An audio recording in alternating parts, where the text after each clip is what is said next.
অনেকদিন আগের কথা। ইতালির খ্রিস্ট ধর্মযাজক সেন্ট ফ্রান্সিস অব আসিসি একটি কথা বলেছিলেন। আমরা অনেকেই এই কথাটি জানি। তিনি বলেছিলেন, শ্রমিক কাজ করে হাত দিয়ে, আর কারিগর কাজ করে তার হাত ও মস্তিষ্ক দিয়ে। শুধুমাত্র শিল্পী কাজ করেন তার হাত, মস্তিষ্ক এবং হৃদয় দিয়ে। শিল্পীরা শিল্প সৃষ্টি করেন এই ৩টির সঙ্গম ঘটিয়ে।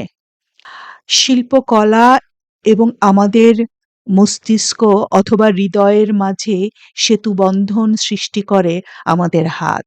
আমরা যতক্ষণ কাজে ব্যস্ত থাকি, আমাদের হাত দুটোও কাজে ব্যস্ত থাকে।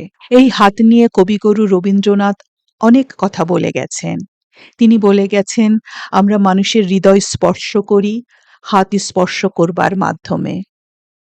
হৃদয় তো আর স্পর্শ করা যায় না সরাসরি। সে কারণেই আমরা মানুষের হৃদয়কে স্পর্শ করার জন্য তার হাতের মাধ্যম নিই। এখানে হাত একটি বাহন।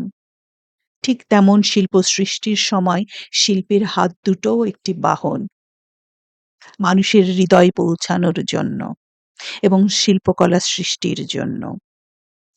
আরেকটি বিষয় হয়ে ওঠে যখন শিল্পী তার হাত দিয়ে সৃষ্টি করে, তখন শিল্পীর হাত দুটোই হয়ে ওঠে মাতৃ জঠরের মতো বা জরায়ুর মতো। জরায়ুতে যেমন শিশু বেড়ে ওঠে, শিশু সৃষ্টি হয়, তেমনি শিল্পীদের হাত দিয়ে সৃষ্টি হয় শিল্পকর্ম। শিল্পীদের হাত দুটি সে কারণে অত্যন্ত মূল্যবান। তবে শিল্পীর দেখা হাত দুটির পেছনে থাকে মস্তিষ্ক এবং হৃদয়ের অনেক সূক্ষ্ম কারুকাজ, যা দেখা যায় না।